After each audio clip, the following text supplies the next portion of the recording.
Hello dear students, कैसे हैं आप सब? कैसी चल रही है आपकी गेट की प्रिपरेशन? आज हम डिस्कस करने वाले हैं गेट 2014 ईसी पेपर नंबर 3 के कंट्रोल सिस्टम के सॉल्यूशन के बारे में। ठीक है, so let's start. This is our first MCQ, question number 20। और हमने देखा है पास्ट ईसी पेपर नंबर 1 और ईसी पेपर नंबर 2 में कि क्वेश्चन नंबर 2021 जो होते हैं वो कंट्रोल सिस्टम से होते हैं, एक एक मार्क के। ठीक है, ये ब्लॉक डायग्राम रिडक्शन से है। और प्रॉब्लम स्टेटमेंट क्या है? Consider the following block diagram in the figure and the transfer function find करना है C of S by R of S. ठीक है, यहाँ से हमें दिख रहा है कि G1 and G2 forward block दिए हैं एंड यहाँ पे हम यूज़ करते हैं splitting of the take off point, है ना। तो अगर ये टेक ऑफ पॉइंट को हम स्प्लिट करें तो वो कहाँ से आ रहा है? देखो आप, हम अगर इसको रिप्रेजेंट करना चाहते आराम से तो हम ऐसे रिप्रेजेंट कर सकते हैं, दिस इज G1, फिर यहाँ से एडिशन हो रहा है और अब स्प्लिट करें तो एक जो है वो यहाँ से ऐसे निकल रहा है पैरेलल कॉम्बिनेशन में, और दूसरा यहाँ से ऐसे निकल रहा है। और वो कहाँ जा रहा है? वो जा रहा है G2 के अंदर और फिर वो सम हो रहा है, राइट। इस तरह से हम बना सकते हैं। This signal is our R of S and this signal हम यहाँ पे ड्रॉ कर सकते हैं, this is C of S. तो आपको पता है कि ये जो है ये दो पैरेलल सिग्नल है G1 एंड यहाँ पे मैं बना सकता हूँ 1। तो अगर इसको आप सम अप करोगे तो ये हो जाएगा 1 प्लस G1, है ना। और ये 1 प्लस G1 जो है उससे G2 के साथ मल्टीप्लिकेशन में है। तो अगर ये दोनों ब्लॉक को हम कंसीडर करें तो ये हो जाएगा 1 plus G1 into G2। Now see again, this is parallel block है जिसका ब्लॉक गेन 1 है, तो वो किस में है? पैरेलल में, मतलब कि वो एडिशन में है, +1। तो हमारा जो ट्रांसफर फंक्शन है that is C of S by R of S, we can write like this 1 plus, अगर मैं G2 अंदर लिख लूँ तो this is G2 plus G1 G2, right? So this is our transfer function. So based on this, which of the answer is right? G1 G2 plus G2 plus 1. So C is the right option. So here C is the right option. ठीक है, आप ये simple है तो आप block diagram से ही कर रहे हो, या तो डायरेक्टली अगर आपको करना है तो आप मेजर्स गेन फॉर्मूला से भी कर सकते हो। इसमें कोई लूप तो है नहीं, फॉरवर्ड पाथ ही है, तो डेल्टा आपको 1 मिलेगा, है ना। So let's see the next question. Yes, question number 2. Question number 21 है, 1 मार्क का क्वेश्चन है। क्या पूछा गया है? The input is this -3 e raised to 2t into ut, okay, where ut is the unit step function, okay, is applied to a system with transfer function of this, okay। Non minimum phase system है क्योंकि हमारे पास numerator में s-2 है, मतलब we have 1 0 in right hand side. अब क्या पूछा है? If the initial value of the output is -2, okay, मतलब के output has some initial condition -2, then the value of the output at steady state. ठीक है, हम कंसीडर करते हैं एक system. Let's say we have this system, okay, we have this system, और क्या बोला गया है? इसका एक इनपुट है एंड इसका एक आउटपुट है। ठीक है, let's say this system is G of S and what is the input? Input is, let's say input is R of T which is -3 e raised to 2t into ut and u of t is the step function. तो आप अगर इसका R of S निकालोगे Laplace तो वो क्या होगा? -3 u of t का होगा 1/s and there is a shifting property, तो -3 ओवर क्या होगा? s-2। तो हमें यहाँ पे जो इनपुट दिया गया है दैट इज -3 अपॉन s-2 है, राइट। ये है इनपुट, ओके। और अब हमें क्या फाइंड करना है? Then the value of the output. तो let's say output is y of s। तो अब हमें बोला गया है स्टेडी स्टेट आउटपुट, मतलब कि हमारा जो फाइंडिंग है ये प्रॉब्लम स्टेटमेंट में वो है y infinite steady state value. हम फाइनल वैल्यू थ्योरम यूज कर सकते हैं, है ना। Based on this, what is the equation of y s?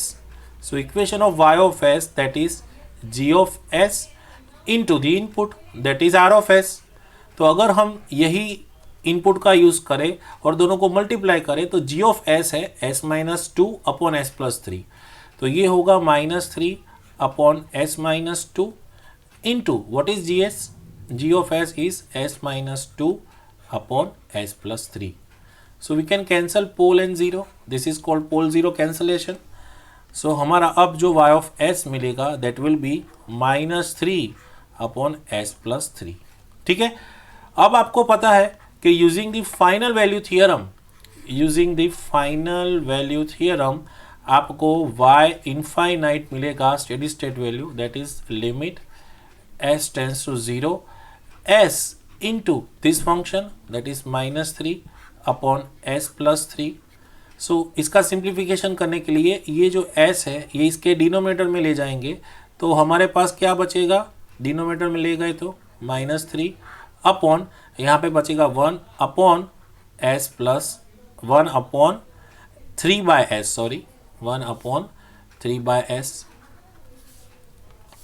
One upon three by S at S equals to zero. तो आप अगर s इक्वल्स टू जीरो रखोगे तो what is three by zero, that is infinite, infinite plus one is infinite and minus three upon infinite that is zero. So ultimately हमें steady state value, steady state output मिलेगा zero. So zero is the right answer. ठीक है, सो y infinite is zero, so in this case zero is the right answer. ठीक है, let's see the next question. Okay, this question is number 46, मतलब कि 2 mark का है। सो क्या पूछा गया है, the steady state error of the system shown in the figure for unit step input. ठीक है, सो हमारे पास इनपुट जो है, इनपुट वो दिया गया है यूनिट स्टेप। तो फ्रॉम दिस हमें इसका मैग्नीट्यूड ए अगर कंसीडर करें वो मिल जाएगा 1। अब हमें पता है कि बेस्ड ऑन द टेबल आपका जो भी स्टेडी स्टेट एरर है, ये steady state error is a function of your magnitude of input and type, है ना, सिस्टम का जो टाइप है। तो अगर ये जो ओवरऑल क्लोज लूप सिस्टम दिया है, अगर इसका हम टाइप फाइंड कर ले तो हमारा प्रॉब्लम सॉल्व हो जाएगा। तो टाइप फाइंड करने के लिए हमें क्या करना पड़ेगा, G of S into H of S, loop transfer function find करना पड़ेगा। Now what is loop transfer function, that is the multiplication of all the forward blocks and feedback block, है ना। तो आपका k इंटू दिस, ये पूरा जो होगा ये आपको देगा जी ऑफ एस, और ये जो है ये आपको देगा एच ऑफ एस, राइट। तो आपका G of S into H of S क्या होगा, that is 4 into two divide by S plus two into S plus four, am I right. So based on this आपका ये बनेगा 8 upon S plus two into S plus four. ठीक है, सो आपको यहाँ से एक चीज़ पता चल गई कि ये सिस्टम का G of S H of S का जो टाइप है दैट इज ज़ीरो। ठीक है, तो आपको चाहिए था A and type. So based on this आपको पता है कि अगर सिस्टम में आप यूनिट स्टेप इनपुट अप्लाई करते हो और सिस्टम टाइप ज़ीरो है तो इसकी स्टेडी स्टेट एरर होगी ए अपॉन 1 प्लस के पी, है ना। सो A is 1 and what is kp? So kp हमें पता है, how we can find the kp? So kp is the position error constant, that is limit s tends to 0 g of s into h of s. So based on this अगर हमारे पास g of s h of s है, ये this is g of s into h of s, सो यहाँ पे हम simply s tends to 0 रखेंगे तो हमारा 8/8 होगा, मतलब कि ये मिलेगा 1। सो अवर kp is 1। Now kp is 1, इसकी वैल्यू यहाँ पे पुट अप करेंगे। सो फाइनली हमारा जो स्टेडी स्टेट एरर होगा that is 1/2 and that is 0.5। ठीक है, so in this case the value of steady state error is 0.5। ठीक है, जनरली मैंने प्रीवियस जो वीडियो सॉल्यूशंस दिए हैं उसमें मैं आपको बताता हूं कि अगर हमारे पास नॉन स्टैंडर्ड इनपुट है या तो नॉन स्टैंडर्ड टाइप है तो आप डायरेक्टली डायनामिक एरर का इक्वेशन यूज़ कर सकते हैं। तो मैं जस्ट आपको पता ही होगा। So what is that equation? आपके पास डायनामिक एरर का इक्वेशन है for a non standard type, that is अगर आपको स्टेडी स्टेट एरर जानना है that is S limit s tends to 0 r of s upon 1 plus g of s into h of s। ठीक है, so ये है, this is called dynamic error, dynamic error based fundamental. So ये जो equation है ना, ये आपका डायनामिक एरर है। ठीक है, सो इसके बेसिस पे भी आप फाइंड कर सकते हो, इसके बेसिस पे भी आपका जो इक्वेशन है वो यहाँ पे ही कन्वर्ज होगा, a upon 1 plus K P. ठीक है, so let's move to the next question. So this is again a very good question. क्या पूछा गया है? The state equation of a second order linear system is given by x dot T equals to A X T बराबर है, and this is the initial condition, मतलब कि initial state value x0 that is equals to x0। Now for this initial condition the state solution is given by this. For this initial condition, state solution is given by this. So when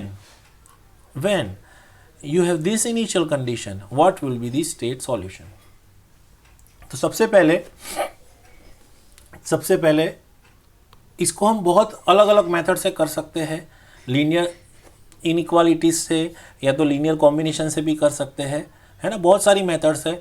let's first observe, हमें पता है कि when x dot is given like a X, है ना, this is x of t and this is x dot of t, but time varying ही है, मतलब कि with respect to time quantity है, तो हम x ऑफ t नहीं दिखाते हैं। तो अगर ये कंडीशन है और इसकी इनिशियल कंडीशन है x0, तो इसका जो सॉल्यूशन होता है ना, यहाँ पे हमारा जो इनपुट है वो 0 है, मतलब कि ये जो सिस्टम है it is driven by state.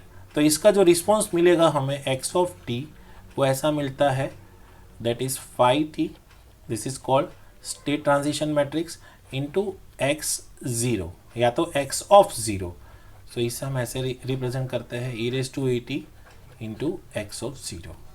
ठीक है, तो ये उसका स्टेट सॉल्यूशन है। अब देखो हमें इंफॉर्मेशन किसकी दी है, हमें इंफॉर्मेशन दी है x ऑफ t की, इंफॉर्मेशन दी है x0 की, but what about this state transition matrix, it is not given. ठीक है, इट इज नॉट गिवन। तो हम क्या कर सकते हैं इसमें, आप बताओ क्या कर सकते हैं? Now we can assume some state transition matrix.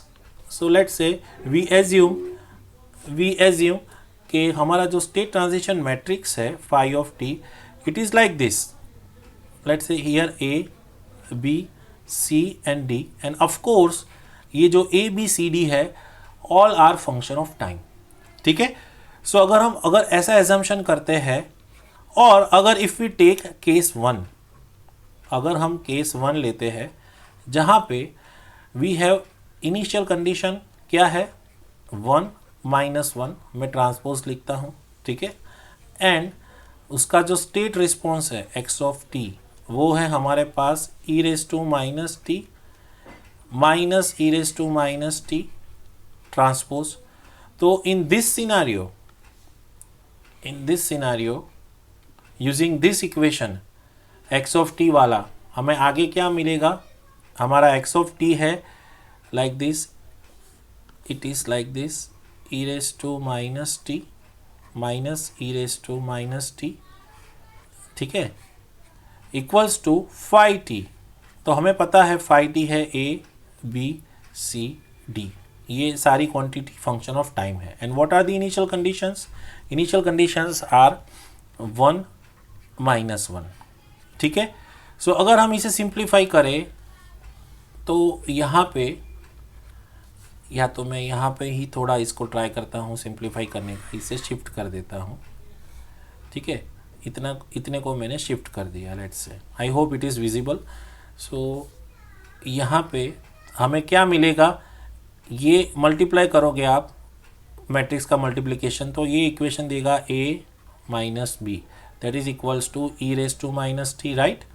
और नीचे देगा c minus t, that is equals to minus E raise to minus t. तो ये आपको एक इक्वेशन मिल गई,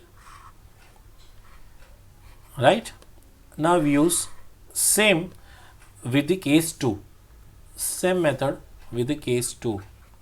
सो केस 2 जो है, मैं अभी यहाँ पे नहीं लिखता हूँ, आपके पास कुछ ना कुछ एक्स ऑफ टी दिया है और कुछ ना कुछ आपको इनिशियल कंडीशन दी है, ठीक है। तो यहाँ पे मैं वो चीज़ लिखता हूँ वापस। तो आपके पास एक्स ऑफ टी क्या दिया है अभी, E raise to minus T minus E raise to minus two T and minus E raise to minus T plus two E raise to minus two T, okay.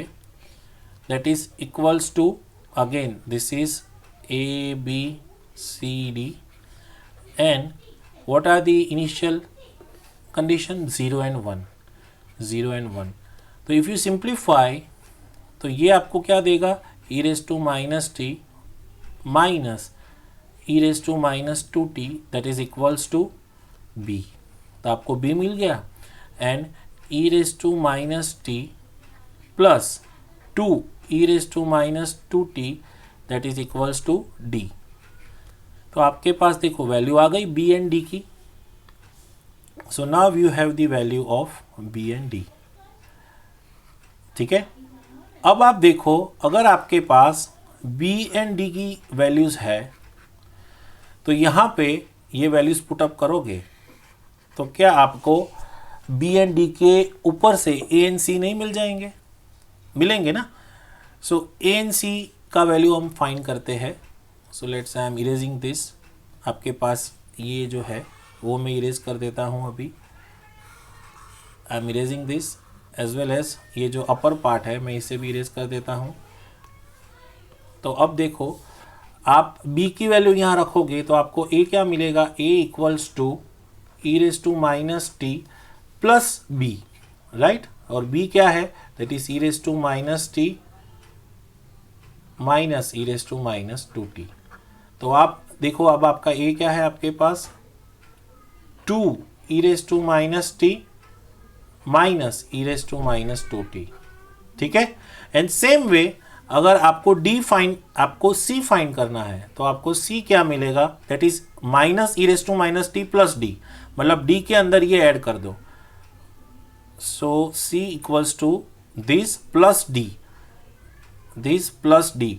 तो आपका E raise to minus T cancel out हो जाएगा ना, तो क्या बचेगा, सिर्फ two E raise to minus two T बचेगा, है ना। अगर ये आप डी को इस तरफ ले लोगे तो c equals to E raise to minus T plus e raise to minus T cancel out plus two E raise to minus two T, तो आपको c मिलेगा plus two E raise to minus two t. I hope this is well understood. तो आपको a and c मिल गया। अब आपको देखो, अब आपके पास a एंड c है, b एंड d है, मतलब कि ABCD है, मतलब कि स्टेट ट्रांजिशन मैट्रिक्स है। तो क्या यूजिंग स्टेट ट्रांजिशन मैट्रिक्स आप अब इस केस में x ऑफ t नहीं फाइंड कर सकते। तो what is x of t, that is this state transition matrix into the initial condition. Initial condition is 3 and 5, ठीक है। Now what is this a, तो a क्या है हमारे पास, सॉरी ये थोड़ा, हाँ।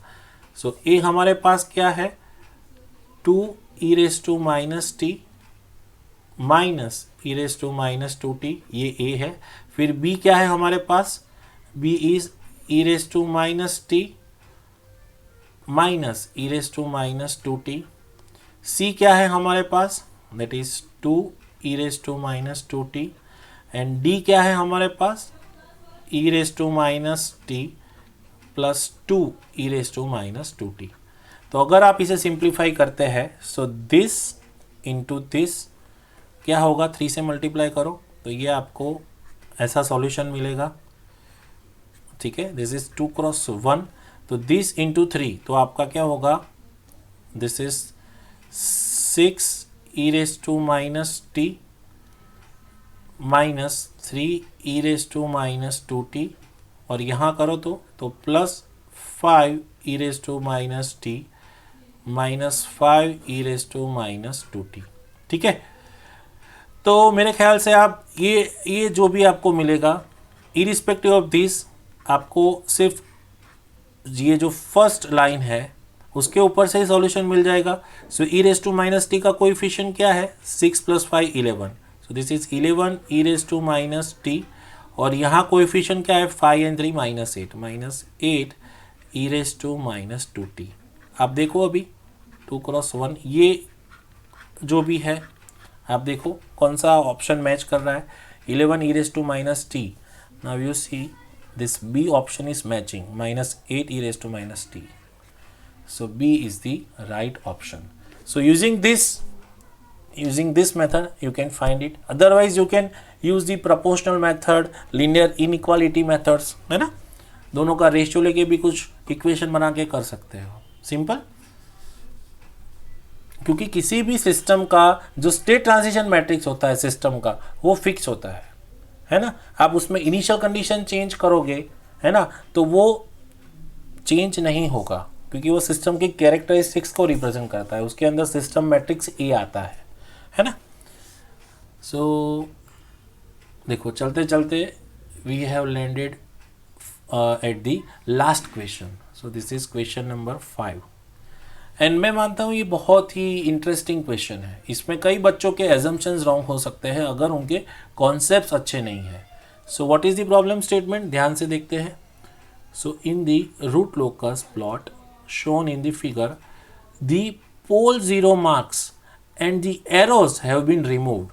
तो ये देखो सिर्फ रूट लोकस दिया है और ये देखो पॉइंट्स दिए हैं, ये 4 पॉइंट्स दिए हैं, इसमें से पोल कौन सा है, 0 कौन सा है, वो हमें आइडेंटिफाई करना है। Which one of the following transfer function has this root locus. अब आप फंडामेंटल एक चीज ध्यान से आप जानते ही हो कि अगर हमारे पास ऐसा स्ट्रक्चर कब आता है, मतलब कि ऐसा स्ट्रक्चर कब आता है, हमें पता है कि ये अगर दोनों पोल है तो एक दूसरे में से दूर जाएंगे और यहाँ पे कुछ ब्रेक अवे पॉइंट होगा और कुछ बाहर निकलेगा। So that is sure from observation कि this two are the poles, clear, and based on the observation we know they will go outside. तो ये आउटसाइड जा रहा है, ठीक है, and they are moving towards +90 and -90, मतलब कि यहाँ पे वो लोग जा रहे हैं इनफाइनाइट की ओर, +∞ j -∞ j, और ये जो है उसके एंगल ऑफ एसिम्प्टोट्स है। तो हम बोल सकते हैं कि इसके एंगल ऑफ एसिम्प्टोट्स जो है, इसके जो एंगल ऑफ एसिम्प्टोट्स है इस तरह से, दोज आर +90 एंड -90। बट सी वो एग्जैक्टली +90 और -90 पे नहीं जा रहे हैं, वो लोग +90 और -90 से डाइवर्ज होके पैरेलल जा रहे हैं। तो आपको इस तरह से जब भी ग्राफ मिले, रूट लोकस मिले, तो डेफिनेटली समझ लेना कि सिस्टम में कंपेंसेटर का इस्तेमाल हुआ है, कंपेंसेटर का, क्योंकि अगर नॉर्मल रूट लोकस होता है तो ऐसा हमें शेप मिलता है, यहाँ से ब्रेक अवे होके वो स्ट्रेट जाते हैं, कुछ पैटर्न नहीं बनाते, ऐसा या तो फिर यहाँ से ऐसा, है ना, पैरेलल जाते हैं, +90 है या -90। तो सबसे पहले तो एक चीज पता चल गई कि हमारे सिस्टम में कंपेंसेटर इंट्रोड्यूस्ड है, मतलब कि हमारा जो ट्रांसफर फंक्शन होगा वो इस तरह से होगा, C of S into system का जो ओरिजिनल सिस्टम है into H of S। Now I assume from the given information that H of S is 1, so let's say this is C of S into now G of S। now we very well know कि from this information हमें पता चल गया कि ये 2 पोल वाली system है और ये 2 पोल एक दूसरे के बहुत नज़दीक है, और अगर इफ दिस इज S = 0 तो ये जो दो पोल है वो सबसे छोटे होंगे कंपेयर टू दिस। तो अगर मैं बोलूँ, let me again erase some point, let me erase this again. तो अगर मैं बोलूँ कि मेरे पास ये पॉइंट है ए, ये पॉइंट है बी, ये पॉइंट है सी, ये पॉइंट है डी, तो जो सबसे स्मॉलेस्ट वैल्यू होगा वो होगा ए, मतलब कि उसका एब्सोल्यूट वैल्यू, और जो सबसे लार्जेस्ट होगा वो होगा डी, राइट। एक्सट्रीम लेफ्ट पे डी होगा और यहाँ पे extreme compare to all this right में ए होगा, ठीक है। तो आप देखो एक्सट्रीम लेफ्ट में कौन सा पॉइंट दिया है, एक्सट्रीम राइट में सॉरी S+1। तो हमारे पास ये जो दो पोल वाली सिस्टम होगी उसके पोल लोकेशन ऐसे हो सकते हैं। अगर ये यूनिटी फीडबैक है, इफ दिस इज 1, तो हमारे पास GOF हो सकता है, यहाँ पे के नहीं दिया तो 1 अपॉन नज़दीक के सबसे दो पोल S+1 S+2, यस ये दो हो सकते हैं S+1 S+2। और बाकी जो अब हमारा फाइंडिंग है वो है COF कंपेंसेटर ट्रांसफर फंक्शन। तो अब बाय एलिमिनेशन आप देखो, आप कुछ एलिमिनेट कर सकते हो। S+1 S+2 ऊपर नीचे दिए है तो ये नहीं हो सकता, अच्छा ये हो सकता है, नीचे दिए है S+1 S+2 ऊपर में दिया है, ये भी नहीं हो सकता। So now we have this two option, either B और सी, ठीक है। नाउ ये दोनों में फर्क क्या है, देखो S+1 S+2 नीचे दिया है और 4 और 7, मतलब कि आपको ये फाइंड करना है कि इसमें से ये -4 है, ये हमें पता है, ये -7 है, ठीक है। तो पोल है या ज़ीरो है, ठीक है। अब मैं आपको सिंपल बताऊं कि अगर इस तरह से होता, if this is going in this way, ठीक है, बट ये नॉर्मल सिस्टम होता, अगर नॉर्मल सिस्टम होता तो क्या होता। नॉर्मल सिस्टम में पहले तो पॉसिबल है नहीं, पॉसिबल है, तो ये कंपेंसेटर सिस्टम है, ठीक है। और एक चीज़, कंपेंसेटर का फंडामेंटल आप याद करो, कंपेंसेटर का फंडामेंटल, कंपेंसेटर क्या कर रहा है अभी देखो, कंपेंसेटर इज वर्किंग, अगर ये हमारा ओरिजिनल सिस्टम में लेता हूं, ठीक है, और ये क्या कर रहा है सिस्टम को, it tries to bring more left hand side, system को मोर लेफ्ट हैंड साइड ले जा रहा है, मतलब कि it gives us more stability. So I can say the compensator is kind of phase lead compensator, and we know system is moving more left hand side, मतलब कि system becomes more faster, ठीक है। सो अगर system more faster है, stabilization है और phase lead compensator है, तो फेज लीड कंपेंसेटर में जो अल्फा होगा वो क्या होता है, अल्फा बिकम्स लेस देन 1, मतलब कि इसका जो z है अपॉन मोड p है दैट इज लेस देन 1, मतलब क्या हुआ, इसका mode z is less than mode p। तो अगर ये सिनेरियो को मुझे ट्रू करना है तो मुझे पोल जो है वो बड़ा लेना पड़ेगा, मतलब कि इफ आई राइट दिस 4 7 तो ही तो ये ट्रू होगा ना, मतलब कि this is my 0 and this is my pole. तो अब मेरा COF जो होगा वो क्या होगा, 4 इज ZC, तो ये होगा S+4 अपॉन S+7, ठीक है, ये कंपेंसेटर, और ये हमारा original system S+1 S+2। Now if you combine तो ये हो जाएगा S+4 upon S+1 S+2 and S+7. So if you check the option,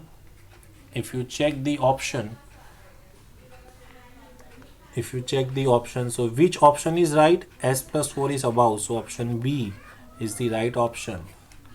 So सिर्फ और सिर्फ based on the compensator functionality आपने आइडेंटिफाई किया, ठीक है। सो अगर आपका कौन सा पोल है, कौन सा जीरो है, this S+4, this is 0, this is ZC and this is PC, ठीक है। so how it will be like this, क्योंकि always poles moves towards the 0, ठीक है। और उसका अगर आपको कंप्लीट बनाना है तो you can draw the arrow like this, और यहाँ से छोटा सा एरो बना सकते हैं, ठीक है। सो ये आपका कंप्लीट रूट लोकस हो गया। सो एट दिस पॉइंट हमने ये हमारा सॉल्यूशन कंप्लीट किया। अगर आपको कोई भी डाउट है, कोई क्वेरी है, तो प्लीज़ कमेंट बॉक्स में बताइए। आप हमारे प्रीवियस वीडियो भी देख सकते हैं। बच्चों के जो भी डाउट या कमेंट्स होते हैं वो हम तुरंत रिप्लाई करते हैं, ताकि आपकी गेट एग्जामिनेशन में आपका परफॉर्मेंस बेस्ड हो, है ना। सो इसी तरह से आप मोटिवेटेड रहिए, पॉजिटिव रहिए, और प्लीज़ हमारी चैनल को सपोर्ट कीजिए, ग्रो करने में हमें हेल्प कीजिए। हमारी चैनल को लाइक, शेयर एंड सब्सक्राइब कीजिए, ठीक है। All the best, bye bye.